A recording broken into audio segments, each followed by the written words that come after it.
addini yanzu ya lalace, ƴan iska ma suna sa baki a cikinsa, ƴan iska lalatattu mafiya lalacewa cikin al'umma, ƴan filafilai wasu suke sa baki addini saboda rashin hukumar musulunci. In ba ka waɗannan ƴan iska duk bulala da ai musu a ɗaure su wallahi. Me ka dan fin magana addini a cikin al'umma ba? Mafiya rashin kunya su ne ƴan filafilai. Yayi rawa da budurwa, uwarsa tana kallo, ubansa na gani, in yana da mata tana gani, in yana da ɗan na gani, in yana da jikan na gani, in yana da gwaggon tana gani, in yana da yafen tana gani, in yana da sulka tana gani. Amma dan iska kai da ka sa baki addini? Dan iska wanda bai kunyan Allah, bai kunyan iyayensa, bai kunyan iyayensa, bai kunyan matansa, bai kunyan abokansa, bai kunyan malamai, bai kunyan kowa, kuma kai da kai magana addini dan iska?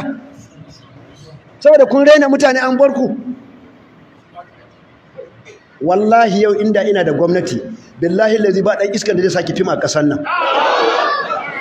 Wallahi ba wanda zai sake. Wallahi ba mai sakewa. Wallahi ba mai sakewa. Duk makarantar tarbiyya da mu bude musu. In ba za ka yi ba bar kasan. Allah ya gabar kasan. To amma abu ne ba hannunmu. Laysa al-amru bi yadina. Yanzu kana ji inda da ina da iko, wallahi kwalban giya ba za ta kwana aboci ba gobe, ba kuma karuwan da za ta kwana a gobe aboci anan, wallahi babu. Ko ta bar karuwanci ko ta bar jahan. Me sai da giya ko ka bar sai da giya ko ka bar jahan. Ƴan caca, gidan caca, wallahi ina da mukami gobe ba gidan caca da ya kwana aboci.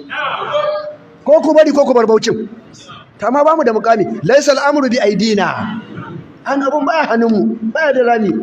To tunda da Muhammad Allah ya ce man ra'a minkum munkaran falyughayyirhu bi yadihi fa in lam yastati bi lisanihi fa in lam yastati bi qalbi zalika adabul iman. Tunda malala ce in kun gaba na ku kawar da hannu in kuna da iko kenan. To kaga ba mu da iko. Wallahi inda ina da iko gobe da hannu zan yi. To amma tunda ba mu da shi mu dace ku yi da baki ne, yanzu nake yi da bakin. Kuma ba dan iskan da sai hana mu. Da baki kan da mu faɗa. Yawwa. Da baki kan da mu faɗa. Wannan shine gaskiyar magana. Yawwa. Da baki kan za mu faɗa. Wannan kan muna da iko, kuma ba wanda ya mu dokan kasa ta ba mu dama bakin mu bude mu faɗi albarkacin bakin mu. Wannan shine. Amma kai ne wai kuma dan filafile ne da zo wai har yana magana ilimi magana addini.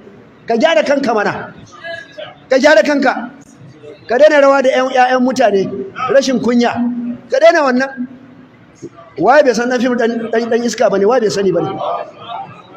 A ƴan iska masu da na ƙarshe, ka san ƙarshen iskanci bayan kayi rawa kai kadai ka zo kai da ƴar wani kuma ta zo tana karkadewa tana nuna tsaraicinta, iyakan iskanci kenan. Kuma suna cikin wanda madala ce ba sa shiga aljanna irin waɗannan. Don mai bayyana barna, madala ce duk wani mai wani laifi yana samun sauki in bai bayyana ba, illal mujahirun, haka madala ya faɗa.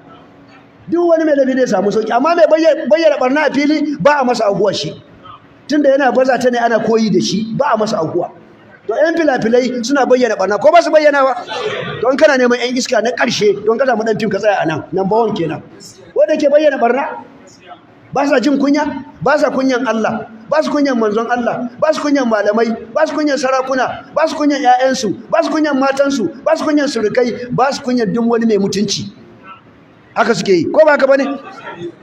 Kuma wannan tsayin aina suka kwaikwayo shi ne wajen kafirai.